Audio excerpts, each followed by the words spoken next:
भारत रत्न लता मंगेशकर भारत की सबसे अनमोल गायिका है। उनकी आवाज़ की दीवानी पूरी दुनिया है। उनकी आवाज़ को लेकर अमेरिका के वैज्ञानिकों ने भी यह कह दिया है कि इतनी सुरीली आवाज़ न कभी थी और न कभी होगी। पिछले 6 दशकों से भारतीय सिनेमा को अपनी आवाज़ दे रही लता मंगेशकर बेहद ही शांत स्वभाव और प्रतिभा की धनी है।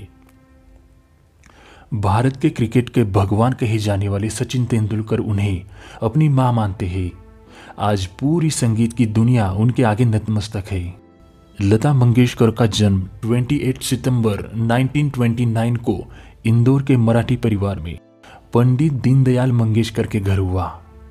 इनके पिता रंगमंच के कलाकार और गायक भी थे, इसलिए संगीत इन्हें विरासत में मिली। लता मंगेशकर का पहला नाम हेमा था, मगर जन्म के 5 साल बाद माता पिता ने इनका नाम लता रख दिया था। लता अपने सभी भाई बहनों में बड़ी थी। मीना, आशा, उषा तथा हृदयनाथ उनसे छोटे थे। जन्म के कुछ ही दिनों बाद पूरा परिवार महाराष्ट्र चला गया। लता ने केवल 5 साल की उम्र में ही अपने पिता के मराठी संगीत नाट्य में कार्य किया। 1942 में इनके पिता की मौत हो गई। इस दौरान ये केवल 13 वर्ष की थी।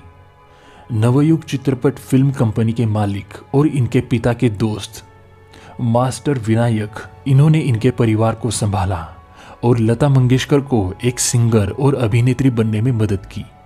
लता मंगेशकर ने हिंदी भाषा में पहला गाना माता एक सपूत की, दुनिया बदल दे तू मराठी फिल्म गाजा भाऊ के लिए गाया था। इसके बाद लता मंगेशकर मुंबई चली गई। यहाँ उन्होंने हिंदुस्तान क्लासिकल म्यूजिक के उस्ताद अमानत अली खान से क्लासिकल संगीत सीखना शुरू कर दिया।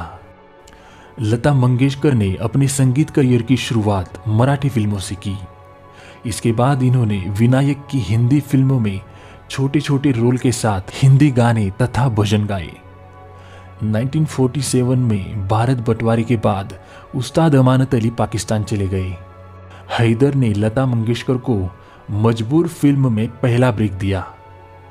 लता पहले नूरजहां की स्टाइल में गाना गाती थी, मगर बाद में खुद की आवाज बना ली। उस समय के ज्यादा हिंदी सिनेमा के संगीतकार हिंदी के अलावा उर्दू शब्दों का प्रयोग ज्यादा करते थे। दिलीप कुमार ने भी लता मंगेशकर को हिंदी उर्दू गाने के साथ मराठी टोन प्रयोग करते हुए सुना था, जिसके बाद लता ने उर्दू शिक्षक से उर्दू भाषा की शिक्षा प्राप्त की।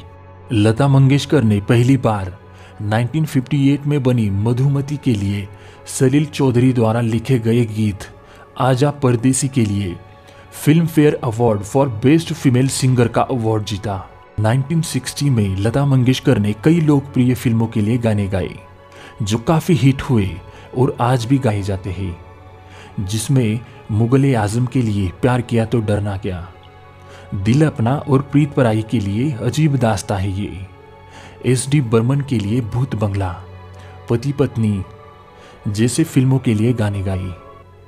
इसी दौरान उन्होंने आज फिर जीने की तमन्ना है, गाता रहे मेरा दिल जैसे लोकप्रिय गाने गाए।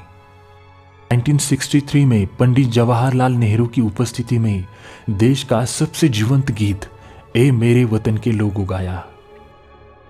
इस गाने के बाद नेहरू जी की आंखों से आंसू बह निकले थे। लता जी ने 1960 से लेकर 1980 के दौरान कई संगीतकारों के साथ काम किया और कई हिट गाने दिए, जिनमें मदन मोहन, लक्ष्मीकांत प्यारेलाल, सलील चौधरी तथा हेमंत कुमार, इनके साथ कई बंगाली व मराठी गाने भी गाए। लता ने 1960 के बाद कई गायकों के साथ गाने गाए, जिसमें मुकेश, मोहम्मद रफ़ी, महेंद्र कपूर और किशोर कुमार शामिल है। लता और रफ़ी में गाने की रॉयल्टी को लेकर मनमुटाव हो गया था, जिसको संगीतकार जय किशन ने दूर किया। लता जी ने यशराज फिल्म्स की लगभग सभी फिल्मों के लिए गाने गाए, जिसमें चांदनी, लम्हे, डर, ये दिल लगी, दिल वाले दुल्हनिया ले जाएंगे, दिल तो पागल है, मोहब्बतें, मुझसे दोस्ती करोगे और वीर ज़ारा जैसी फिल्म शामिल है। लता जी ने AR रहमान के साथ जिया जले, खामोशियां गुनगुनाने लगी, एक तू ही भरोसा, प्यारा सा गाओ, लुका छुपी जैसे गाने गाए। लता मंगेशकर भारतीय संगीत में महत्वपूर्ण योगदान देने के लिए 1969 में पद्म भूषण, 1999 में पद्म विभूषण, 1989 में दादा साहिब फाल्के अवार्ड, 1999 में महाराष्ट्र भूषण अवार्ड, 2001 में भारत रत्न, 3 राष्ट्रीय फिल्म अवार्ड, 12 बंगाल फिल्म पत्रकार संगठन अवार्ड तथा 1993 में फिल्म फेयर अवार्ड तथा 1993 में film fair life time achievement पुरस्कार सहित कई अवार्ड जीत चुकी है। लता जी ने 1948 से लेकर 1989 तक 30,000 से भी ज्यादा गाने गाए हैं, जो कि एक रिकॉर्ड है।